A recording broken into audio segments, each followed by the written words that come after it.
bring you a critical announcement. This is not a test. An interdimensional breach has been confirmed. 30 minutes after our previous alert, the unidentified objects crashed worldwide, unleashing parasitic creatures that attach themselves to the heads of human hosts. Upon being fully attached, the host loses its state of consciousness before waking up again and moving towards any uninfected in an aggressive and violent manner with the goal to kill. We implore all citizens to cease outdoor activities without hesitation. If, by chance, you witness a crash or come into contact with infected individuals, we strongly advise against approaching them. Seek immediate shelter and adhere to safety guidelines provided.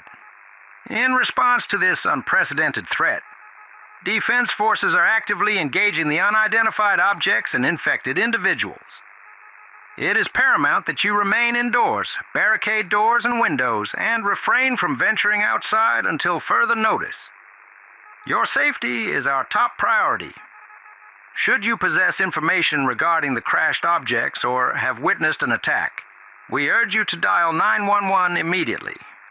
Emergency services are coordinating a comprehensive response, and your timely information is integral to our efforts.